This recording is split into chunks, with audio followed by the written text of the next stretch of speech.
I do the Charleston in my top hat and tails across the electromagnetic spectrum, with the arse hanging out of my trousers, I, Thomas Sheridan, welcome you to the Velocity of Now, episode number 11. Can you believe it? 11 already. The Velocity of Now, number 11. We made it to a magic number, finally. It's Sunday, the 22nd of September, 2013. And if you've landed here by accident, then hopefully you'll join me and my show for the next 2 hours. My name is Thomas Sheridan. My website is www.thomassheridanarts.com. There you will find numerous links to a whole plethora, in fact, a constellation of useful information, toolkits, a bit of bullshit, a bit of banter, and hopefully lots of things that will make your life a lot easier to endure on this hell on earth that we call life, which isn't so bad really when you realize that it is. We are living in a kind of a hell. Then you never have to worry the rest of your time waiting for heaven to arrive. You can just make the most of what's here, yourself and the ones you love. So go there, have a look at my stuff. Please try to support me on Piss Ass Poor. You can buy a book. They're very good books. They're toolkits to help you. If you can't read or you don't like reading books, you already read my books. You know, you could always throw me a few bob through the donate button. Or you can even do things like share my articles on Facebook, because I have ads on them, unfortunately for now. But it's helped me to pay for the web charges and everything. So anything you can do to help, thank you very much. Consider me a busker who's on the side of the street dispensing knowledge and entertainment, and you only have to pay me if you feel like it. It's not a business. It's a cooperative of sorts. Anyway, what's been happening this week? Well, Type 1 Radio last night had its 2-year anniversary. So thank you to Steve, Nick, Debbie, and all the gang on Type 1. Congratulations on having a 2-year party of sorts. It was fun in there last night. And it's amazing that, you know, things can move so quickly and you can reach 2 years. But well done, those guys. And again, if it wasn't for them, I wouldn't be on the radio and you wouldn't be enjoying the show. And I'd probably be down the pub on a Sunday night, so it's good for me that way too. And so, what happened this week? Well, on Wednesday, somebody gave me tickets, very kindly donated tickets to me to see The Wall in Dublin, and with Roger Waters from Pink Floyd. And it's been a long time since I've been to a live gig in a big stadium. I've been to gigs in clubs and stuff like that and smaller venues, but I haven't been to one of those big stadiums. It was in the Aretha Stadium in Dublin, which I hate calling it that. I still use the old name, Lansdowne Road, which is the main rugby and soccer stadium in the city. And it's really a magnificent modern stadium. It's practically brand new. And the gig was absolutely phenomenal. I have to say that. I went in there expecting something good, and it was quite mind-blowing. On every level, it was mind-blowing. Not only musically was it flawless, you know, the whole album was played from start to finish. Roger Waters' voice was incredible. I have to say, for a 70-year-old guy, he can still belt it out. The visuals were stunning. It absolutely suited the nature of the stadium. The wall stretched from one side of the stadium to the other at the stage end, and I was right in front of it looking at it. And the animation and the technology, the projections that they would project on the wall for the animations and the effects, and also the video of him and the band playing. I've never seen anything like it. And I know, you know, we rag on about technology in terms of transhumanism and things like that, but technology, I really do believe, serves human beings best. Apart from, you know, helping the lives of disabled people, I think it really does advance our lives in terms of art. And that show was a wonderful expression of that. It was also surprisingly and a very full-on politically. Now, I know The Wall is a very kind of nihilistic, anti-authoritarian album and story, and so was the movie, the excellent movie, except that you have to stomach the side of Bob Geldof. But because he's 70 years old, because the whole show ended, I think it was 2 days ago in Paris, so Dublin was the second last date, he has been a cantankerous old man who's getting it out of his system now. And this may have possibly what was the issue with this man, Roger Waters, all his life.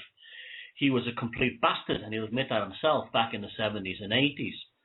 And the more he became sort of angry towards the control system, the less he seemed to be angry in his own life. And there may be something interesting and a lesson in that for all of us, that maybe a lot of anger that people have in this world, particularly artistic and creative people, is a rage at the channeling in the wrong direction. They're channeling their rage at the people around them when they should be really channeling the rage at the psychopathic control grid. Now, Roger Waters dedicated the show to the young Brazilian kid that was murdered at 7/7 by the British cops and his family. And also there was videos of murders, war crimes, and the names were named, and all over these giant screens, and there was images of the usual suspects, Blair and Bush and Obama, and all these other things. And it was good to see that, because there was definitely, it was a surreal experience in the sense that there was definitely people in that stadium, the 30 or 40,000 people there, who were tuned into what was going on. And then there was the other types. I'll talk about them in a bit. The ones who were not of this reality, shall we say. And as the show progressed, it was actually quite moving. It was very emotionally very powerful, especially when he did bring the boys back home, and he showed scenes of American troops and other British troops coming back and surprising their families after being in service in Iraq. And also featured the names of people who were killed in the Gulf Wars and all the other so-called wars and terrors, not just people from the NATO side, but also people from other sides. And he also included pictures of his father, who died in World War II, as everybody probably knows, and also Germans who died in the Wehrmacht.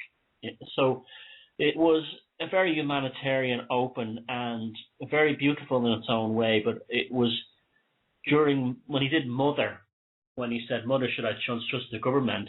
giant letters appeared across the screen that just said, "No fucking way." And the stadium literally erupted.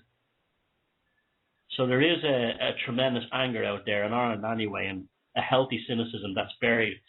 But a lot of people are still afraid to vent it because they don't want to look like nutcases. But unfortunately, or fortunately, in fact, things like The Wall and other kinds of rock concerts and events like that do us allowed to do it. Where if you go to sports and your team is winning, you're not venting your energy towards anything other than the corporation or the nationalism that's just behind that team. But when you go to something more artistic like this, you're not really venting it at Roger Waters or Pink Floyd or The Wall or the stage or the musicians per se. You're venting it directly at the issue, because you're being told right there and then who to direct your anger at. And it's a good form of subliminal programming, or liminal, or whatever you want to call it, or superliminal, as they called it in The Simpsons. So that was great. That was fantastic. And it was a tremendous show, and I loved every minute of it. However, I don't venture much out into mainstream society. I try to have as little contact with it as possible. Like I'm not a hermit or anything like that. I'm definitely not a recluse. I mean, I go to pubs and restaurants, and I go to different events, and I meet people all the time, and I don't hide away from my neighbors, or I don't socialize, or I don't not socialize or anything like that.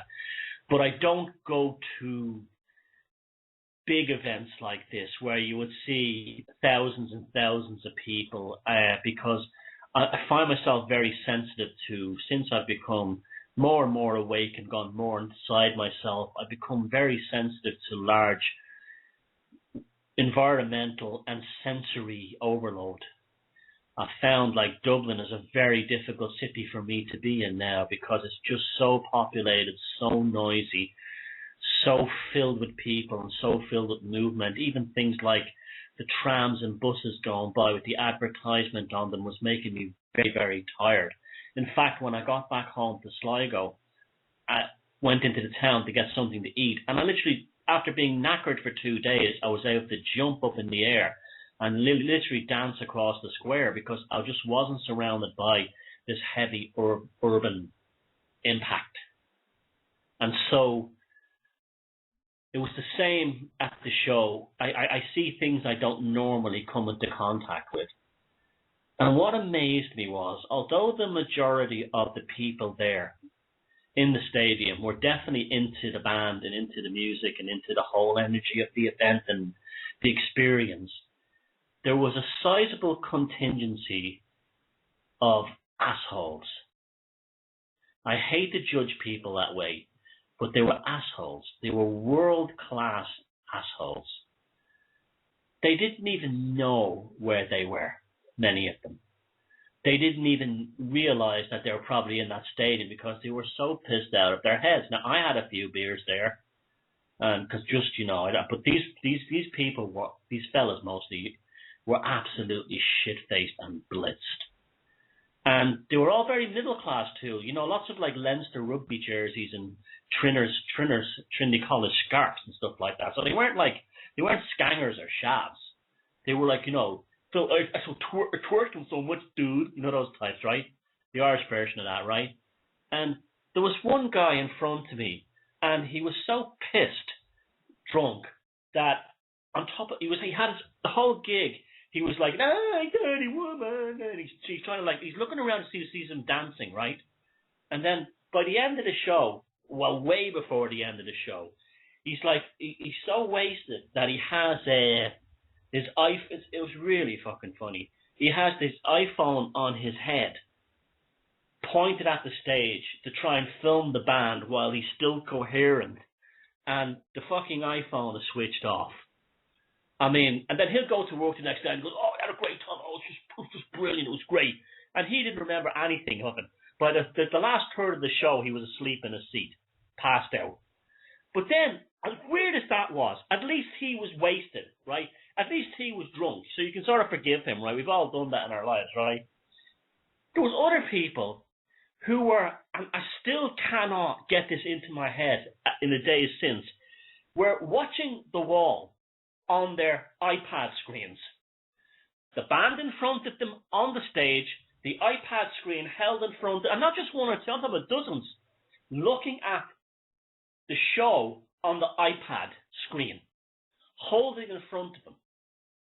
Now, this would suggest to me that these people have a fundamental disconnect from reality in terms of they don't know what reality is actually anymore. The wall and the show that they're watching on their iPad screen is as real to them as the actual real show in front of them. It reminds me of that scene in the film Monty Python's The Meaning of Life, where the guy's having the baby, you know, the machine that goes bing, right? And the doctor says at the end, after pulling the baby out, the bird is available on VHS and Betamax. That's how we are now. Reality is now optional for so many people. It's just something that you might partake in. And then you have the other ones who would take photographs of themselves all during the gig with their phones and send them to their friends.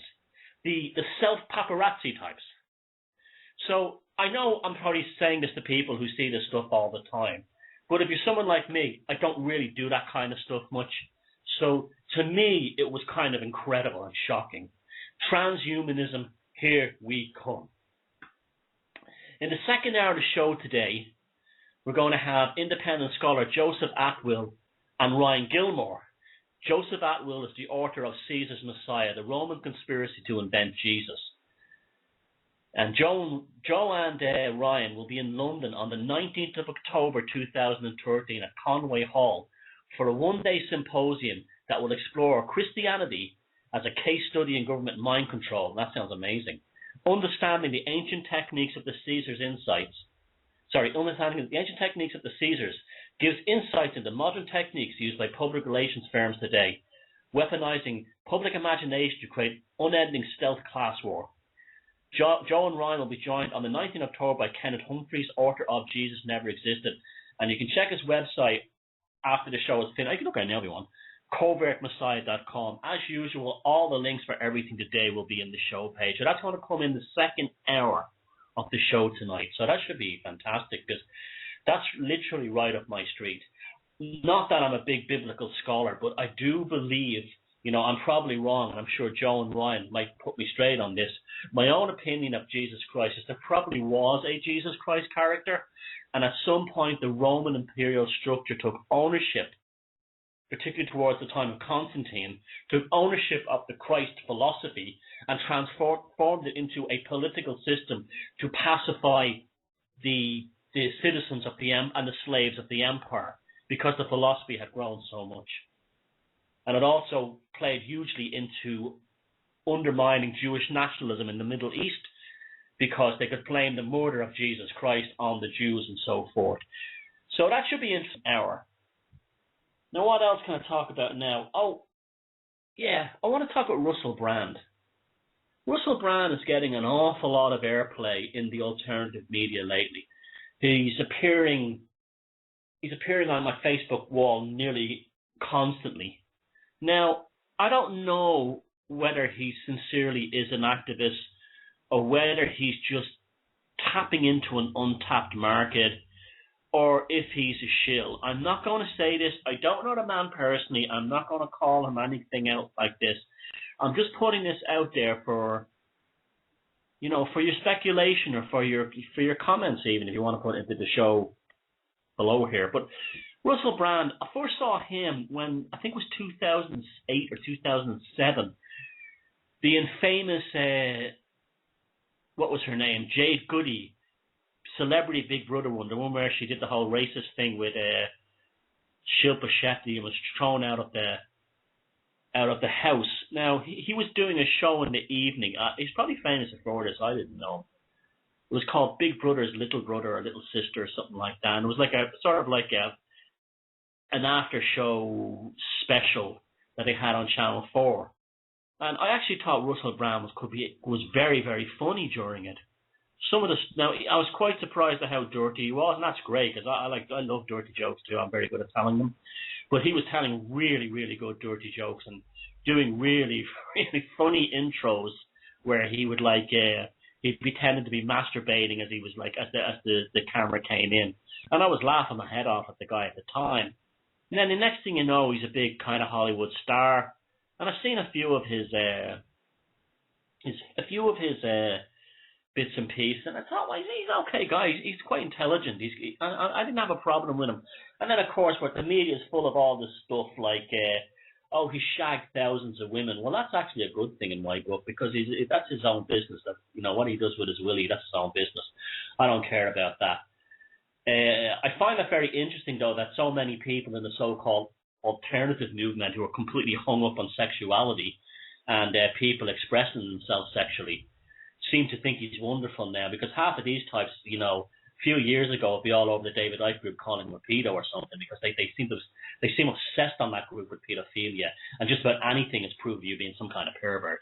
So it's good to see that the more sort of hysterical end of the alternative movement is actually starting to understand that human sexuality and having a good time with somebody and your own pink bits is actually a healthy thing. But that was, of course, that titillation goes all over the media. Oh, I've shagged this woman, I've shagged. Who gives a shit? I don't care about any of that stuff. And then I saw something about him that I quite liked. He gave it up to Bob Geldof pretty nicely. He made a stupid joke at some music awards. I think it might have been the Brit Awards, and he called him Sir Bobby Gandalf or something stupid. And for whatever reason, I think there was something going on with, maybe he shagged his daughter or something.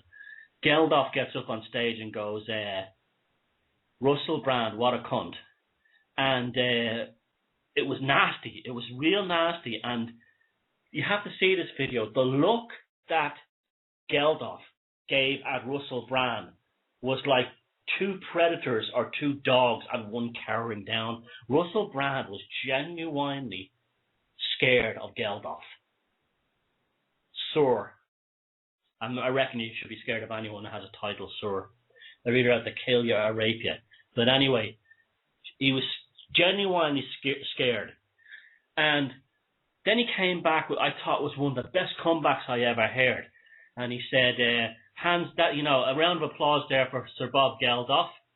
And no wonder he's interested in famine, because he's been living off I Don't Like Mondays for the last 25 years. And I just, when I saw it, I burst out laughing, because I thought that was just one of the best comebacks. Like something I'd come out with, I've ever heard. So to me then I said, he's an intelligent guy, he's smart. And I've also heard him on Howard Stern, and I've always liked the Howard Stern show. Yeah, I know you're going to say, hey, no, the Howard Stern show is actually an excellent radio show. I've been listening to it for God knows how many years, about over 20, and maybe longer. And the Howard Stern show, Howard Stern, if you get past the porn stars and you get past him talking about his Willie and stuff like that, he can make the most brilliant, insightful commentaries about American society, particularly in terms of how race and class warfare happens in America. Howard Stern is not an idiot. He may play to a lot of idiots on his shows, but he does deliver a lot of truth in between all this stuff. And he had Russell Brand on a while back. You should check this one out as well. And I kind of like the banter between the two, and I liked him. And I like Russell Brand until, well, I don't dislike him now. But now all of a sudden he's Mr. sort of like truther in the mainstream. And I'm trying to figure out if it's for real or not. He seems to be pretty genuine, but at the same time too, I don't trust the mainstream, because as I've seen with my own work, The Psychopaths, I was pretty much the lone voice out there saying, they're psychopaths, stop this. And the next thing you know, as soon as my work gets like a bit of notice, John Ronson and, Kevin Dutton and the rest of them start pumping out books about psychopaths, and people like me are completely forgotten, of course. And they basically steal my job. And why? I'm not saying it's because of me, but obviously Ronson knows about me, because we were supposed to do an article together in Playboy a few years back, and I refused, and he did it. So they're aware of me, and so I was like blown out of the market. So between that and a crazy gay guy who runs a recovery forum, I basically don't sell much books anymore. But a crazy guy was obsessed with me and then brought a cult onto the forum. But that was the end of me, basically, as being, the psychopath book recovery guy. But anyway, it doesn't matter. I'm a smart guy. I can go and do other things. But anyway, the same thing seems to be happening with Russell Brand. Is the same thing happening with Russell Brand? Is he being sent out there to kind of say at first like he's in with all the stuff, he's in with all the alternative stuff, and he's down with the whole alternative scene and all that stuff, right? And then they kind of take it. You see, when everything comes up from the underground, whether it be hip hop, an artistic form, a gobshite from the north side of Dublin who wrote a book about psychopaths, they take it. They take it because they see use in it, and then they take it and they keep it for themselves. And I'm just a bit wary here, because they're obviously, you look at someone like David Icke, he's very successful. He's got a huge audience, and fair play to him.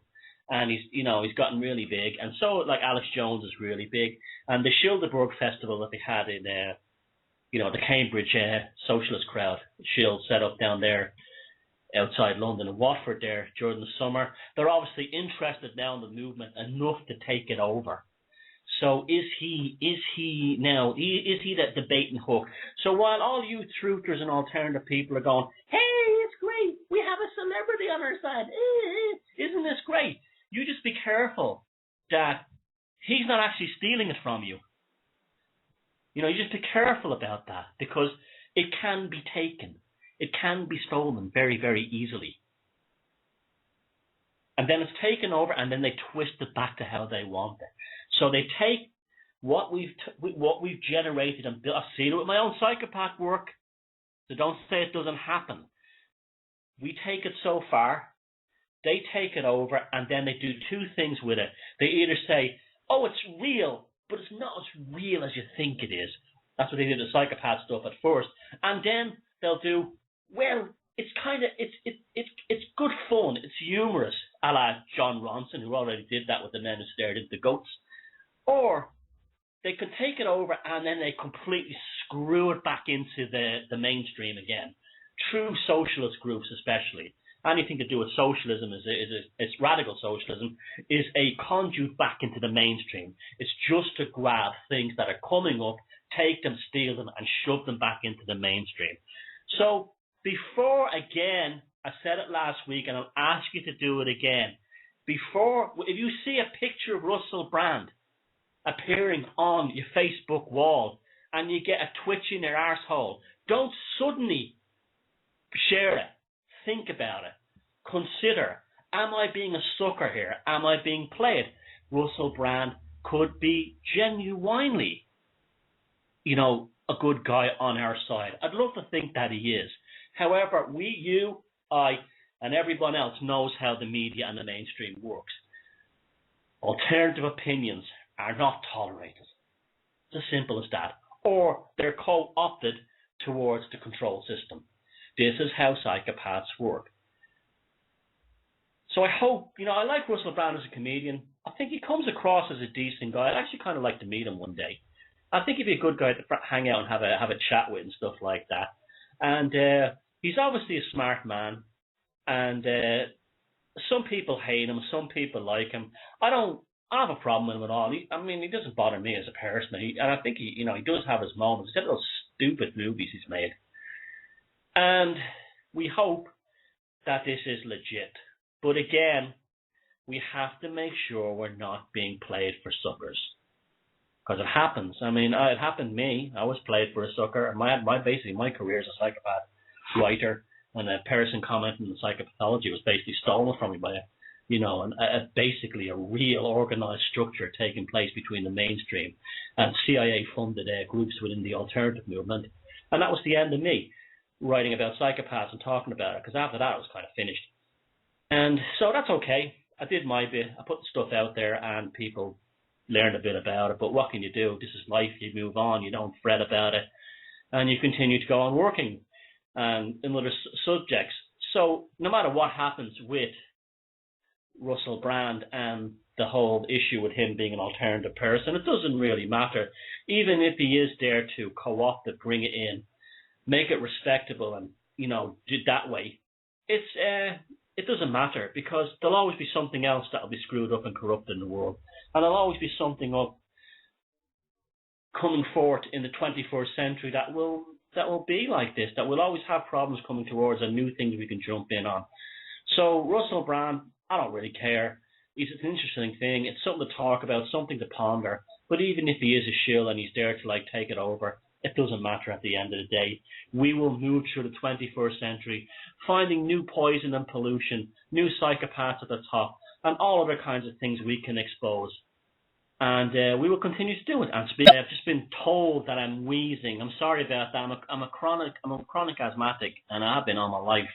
And so I'm having a flare up at the moment. So if I get out of breath or you hear that wheezing at the end of my lines, I can't help it. It's just the way it is. So please bear with me. I've got the inhalers here, but I'm also a bit buzzing from them as well. So I'm okay. We'll get through the show. I was speaking there beforehand about shills, okay? Now, there was on the same day I went to see The Wall in Dublin, there was the Dublin Lockout March event in the city centre outside Dublin government buildings. And it finally confirmed to me a lingering and disturbing suspicion that I've been having for a while concerning something very evil that I believe is actually happening on this island right now, but also concerns people in the United Kingdom as well. I think the powers that be are trying to restart the troubles in Northern Ireland. Why do I think that? Well, the majority of the people who went to that event in Dublin on Wednesday were peaceful, decent, well-meaning folks, and I hope, I know me, I don't believe in protest, but I hope they made lots of connections and networked. But there was these people from Sinn Féin waving tricolours in a very aggressive manner and carrying pieces of paper with Brits out spelt on them. And this event had nothing at all to do with nationalist or Republican issues. It was to do with anti-austerity. the government bank bailouts and so forth, the IMF. Sinn Féin activists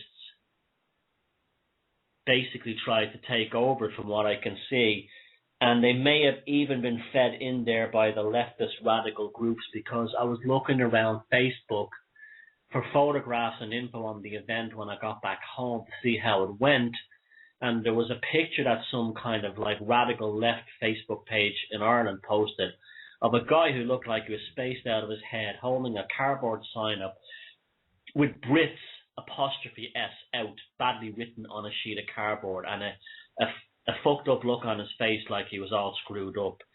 I think that was a plant. He was probably given money, or these lefty shill operations who work for the government probably did that. Now, what has that got to do with restarting the troubles in Northern Ireland?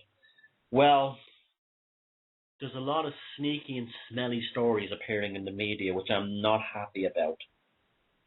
The first one concerns sectarian murals. There was a mural in East Belfast about a month ago that, for reasons not even the local councillors know, it was a mural of the famous Northern Ireland soccer player George Best, who was probably one of the greatest players that ever lived. He played for Man United and he played for Northern Ireland, and he was probably, he probably was the white Pelé. He was a good-looking guy. He was a big star in the 60s and 70s. And he was a good guy in that he was embraced by both sides of the Catholic and Protestant community, nationalist and, loyalist, or whatever you want, the unionist community, whatever you want to call it. And he was a good image to bring the community together in Northern Ireland. Inexplicably, and without anyone being really informed why, including local councillors, his mural was suddenly painted over, and a loyalist gunman who had killed Catholics was put up instead. And these murals, it wasn't the first one. There's other ones coming up.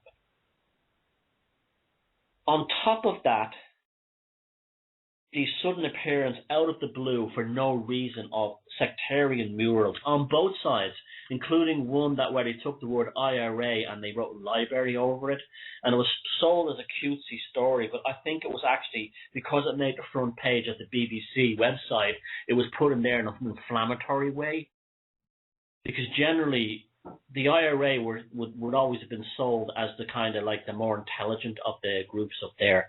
There was always a stereotype that in the Maze and H-block prisons, while the loyalist prisoners were misspelling tattoos on their arms, the Republican prisoners were getting PhDs and becoming lawyers. And there's actually quite a lot of truth to that. Even loyalist leaders said that the reason why the IRA won the war in the North was because they were spending as much time reading and getting degrees as they were, wearing balaclavas and murdering people in cold blood. However, apart from that, it appeared, another thing that happened was a movie has come out called Belfast Story, who was made by a director whose name escapes me now. This guy seems to have come out of nowhere. He wasn't even a director. He was an electrical engineer or something. I can't find anything on his bio other than something very brief, a really stupid bio. And the whole movie is about the troubles in Northern Ireland restarting again. You know how they use culture? Colin Meaney is in the movie. It's called Belfast Story. And you know how they use culture, popular culture, to get their agenda through. And that's what the story of the film is about. It's about the troubles in Northern Ireland restarting again. And this prick who made the movie sent out a press kit that included a balaclava and I think it was bullets and a nail bomb. Let that sink in for a second. Of course, he issued his apology, saying it was in bad taste. But this was after it was done. I'm still trying to find out who this guy is. He probably is most likely connected from the right family in the south. He's from, I think, Limerick or Dublin or Cork, somewhere like that. And why? Why is this happening? Why is this film about the troubles in Northern Ireland restarting again suddenly in the cinemas? Why are sectarian murals that had not been up there for years, encouraging division and hatred between Catholics and Protestants, miraculously and mysteriously being repainted again on the end of buildings? And why, oh why, at the Dublin Lockout March on Wednesday, in a march and a protest that had nothing to do with nationalist or Republican items or agendas, do Sinn Féin suddenly take it over and carrying Brits out of Ireland signs, hijack the event? And then they get most of the press coverage. They seem to be the ones who had a go mostly at the cops. And there's something very smelly going on here, and I hope and I pray, as someone who was nearly blown to bits by a car bomb when I was a kid in Dublin, I hope and I pray the troubles are not starting up, because there's a lot of people on both these islands who would actually benefit, just like when the troubles were going in the past, would benefit from them, because it interject large amounts of money into the public sector, into security. It would divert from the economic problems in the Republic of Ireland. It would divert from issues and political issues in Great Britain, especially when these stories are coming out in the United Kingdom that there's talk of bringing back in conscription. You would have a good training ground for them in urban warfare. Just like if something happened in the United Kingdom, you could have thousands of British troops who were trained in Belfast and Derry and Coleraine and Enniskillen and all these places, who could be sent over to Bradford and Colchester and Watford and Edinburgh and Glasgow and Aberdeen and Cardiff, all knowing how to deal with these kinds of situations if an urban crisis developed politically. So we have to be careful. I really do believe if we scream and shout about this enough, I'm going to do an article on my blog soon, and I hope everyone shares it, that we can nip this thing in the bud, because these bastards will back down if we are paranoid and openly and vocally paranoid enough about it. Speaking of open and vocal paranoia, the man, the entity, the beast, the psychopath, who's attributed with, ending the troubles in Northern Ireland, Tony Blair. We also know him from being the great statesman who appeared at the funeral of the Princess Diana after she was murdered by her father-in-law and husband. Well, after they paid MI5 and French Secret Service to whack her, Tony Blair appeared on the world stage as this great guy, and people who are still believing in the political system at the time thought he was okay, and that's how it was until the Iraq War, and he really showed his true colours, but also how people around Tony Blair tended to vanish. Anyone who had a criticism or had information that could undermine New Labour in any way had a tendency to vanish. And there's an article in today's Daily Star on Sunday. You see, they bury the stuff in the tabloids so people will say, oh, it's just the Star. Oh, that's bullshit. It's just the Daily Mail. And you often find that the stories that are actually telling the real stuff are in those papers, in little kind of sensationalist little stories that you wouldn't get them in the Guardian or the Times or the New York Times or the Irish Times or Le Monde or, the Spiegel, any of those other mainstream rags. And then so people can say, oh, it's just in the red tops, but often the truth is contained within them, because isn't this part of their occult, whatever they're into? They give us a little bit of truth. Mystery death of key MP witness in Diana's murder. Police probing a possible SAS link. You see, they're already trying to get you to believe it's the SAS link. It's not. It's the royal family. The Princess Diana's death are being thwarted because of a mysterious death of a UK top politician. Oh, here we go. Robin Cook, we all know about him, who was Foreign Secretary when Diana died. Would have been he was also the guy, by the way, who said Al-Qaeda didn't exist, and then he died. But of course, dead men tell no tales. So they're trying to the royal family are now trying to pin it on Robin Cook's corpse. So we'll never get the truth. Robin Cook, who was Foreign Secretary when Diana died, would have had the ultimate say about any plan to kill her. So detectives leading the New Scotland Yard inquiry into the princess's death would have been anxious to question him. Oh, so now they're trying to blame him. But the apparently fit and healthy Mr. Cook died in 2005 while walking on a remote Scottish mountainside.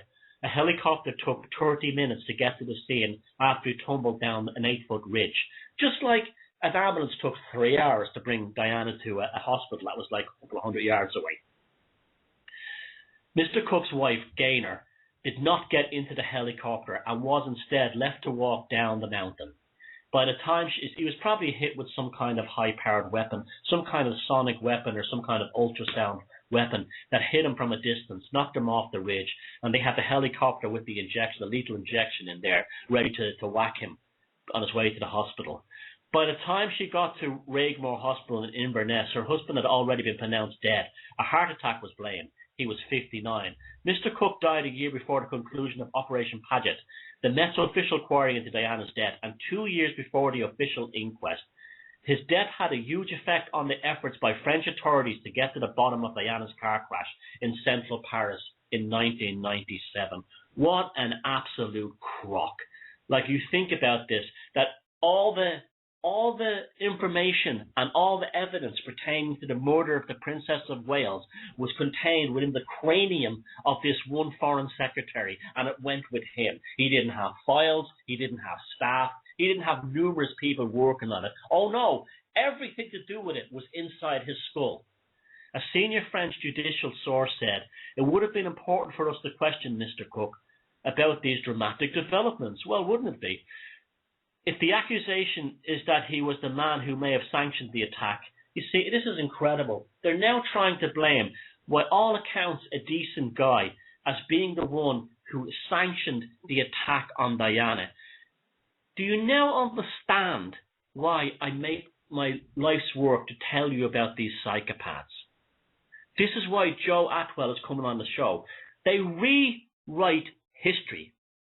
Robin Cook, a dead man in his grave, is now being indirectly accused by the royal family, by those German welfare tourists, of having been behind and sanctioned the murder of the Princess of Wales. Then, of course, his answers would be crucial. So many of lines of inquiry led to him and his office. That's because he was probably investigating it. Who was really involved? Former head of MI6, Sir. Whenever you see the term Sir, you're dealing with either a child rapist or a mass murderer. Sir Richard Dearlove testified an oath at the Diana inquest in 2007. Remember, that inquest actually said it was an unlawful killing and that the ones who were probably responsible was the royal family. In 2007, that Mr. Cook would have required to issue a Class 7 authorization. This would have at least an armed unit with a license to kill in a kind of plot a former SAS soldier has said to have played out in the Alma Tunnel. You see, this is the story I mentioned last week, where, you see, they're such bastards, it's amazing.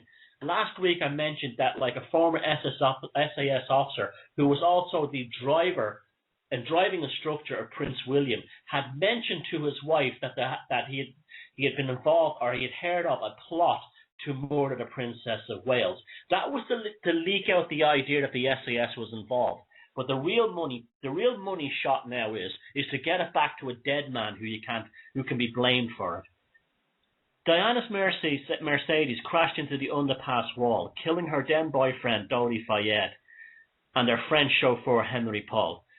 An SAS sniper known only as Soldier N has since said Diana was murdered, adding to the growing belief that her death may have not been an accident. Have you seen the royal family mentioned once in the story so far?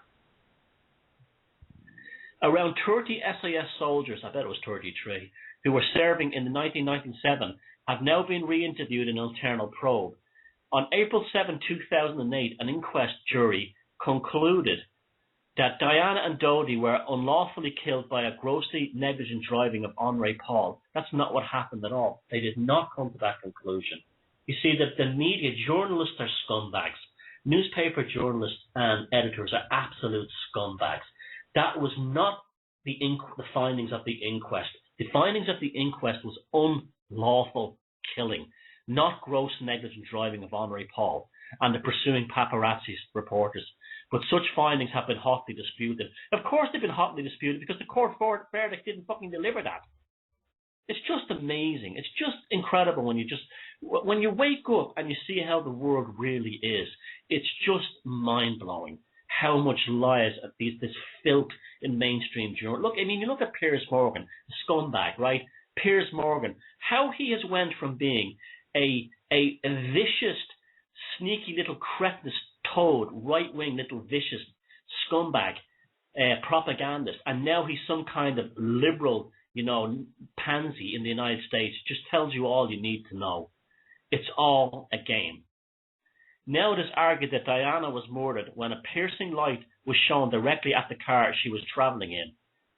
Soldier N's ex-wife told Scotland Yard detectives last month that her former husband decided to confide all to her after taking Prince William, then 26, on an advanced driving course in 2008. He told his wife he already knew of the alleged plot that killed her, but a face-to-face encounter with the young prince convinced him to open up for the first time. Sure he did. I mean, how moronic do they think people are? How stupid do they think we are? That we'd actually think that the royals would have nothing to do with this, considering that you have the likes of Henry VIII and others, what they did to their wives in the past. This is a family tradition that goes back hundreds, if not thousands of years, to their ancestors who were in the Roman, the Pisa family, and all the black nobility. This is what they did with their women. They killed them because they're obsessed with genetics. They're all obsessed with genetics. And how stupid do they think we are? So poor old Robin Cook, a man who, for all we know, and probably most likely, was trying to figure out who in the royals had given the orders to kill the Princess of Wales, is now being blamed in his grave for the murder of a woman that he had nothing to do with, probably was trying to help and stop, was probably investigating to find out what was behind it, just like he found out that Al-Qaeda didn't exist as an organization. And that man, they're trying to blame him. Now, this is two things. This is a psychopath backed into a corner. Remember, Prince Philip is a psychopath. He's a classic psychopath. He's Mr. Airborne Virus. These animals are now packed into. We should never look at these as nobility, and these are animals. They're not like us. These types. They're backed into a corner, and like a rat backed into a corner, they're trying to jump out by launching forward and biting at anything they see. When a psychopath gets caught in a lie, they will point to the person next to them and say something like, "Oh, he's a pedophile. Oh, he's obsessed with anal pregnancy rape. Oh, he's a sex pervert. Oh, he's a con artist. Oh, she's a murderer." And that's exactly what happens when a psychopath is being called out for what they wear. They don't hold their hands up. They don't say guilty. They don't try to fight even fight their ground in terms of an argument. They'd accuse somebody else or somebody who's completely innocent of something they didn't do in order to throw the whole thing into chaos. And speaking of chaos, look at Attenborough's comments this week that humans are a plague on the earth. After 60 years of this aristocrat flying around the world first class, living in luxury hotels, up to his tits in money, everything pampered from day one, has decided, like Prince Charles, that humans have to live with less stuff. Not them, of course. Just like they don't have to be cold. They're not the problem. No, the problem is us, the poor. I'm telling you, why doesn't anyone talk about the racist aspects of this? They always target Africa and the third world because they're Bill Gates, his missus, Prince Philip, Attenborough, because they don't like dark-skinned people, because dark-skinned people and indigenous cultures are the antidote to psychopaths. They have the native wisdom still in them, and they're instinctually driven to destroy them. And it wasn't just dark-skinned people, it was any kind of people connected to source. Just like when Suetonius Paulinus rode across the Menai Straits in AD 60 to massacre the last of the Druids in Anglesey. Anyone who's connected to the earth, or to connect to the source, or connected to the whatever you want to call it, Sophia, Gaia, or to the actual cosmos, forget about anything, are wise to psychopaths. And this has been the purpose of the Roman Empire, to wipe out people from day one who would threaten the control grid. And it's still going on. And that's what Attenborough, this elitist, aristocratic, pampered, obnoxious oaf is saying. I've had my fun. Only I and my ilk and my genetics and my seed and our superior beings, our, as Darwin called them, our favorite racists, are the ones who should live as pure gods among nature in a transhumanist future, as Stephen Hawkins now has said. Which you don't blame him, because at least I could understand why he's interested in transhumanism. But this is what they're like. This is how they think and what they're like. It's amazing. It's just amazing to think that in 2013 we're still living like this. We're still living in a world run by aristocratic crazies who still have the power to do these kinds of things, to make newspapers change facts to support them. Who are these people? What are they on about? Who put them in charge?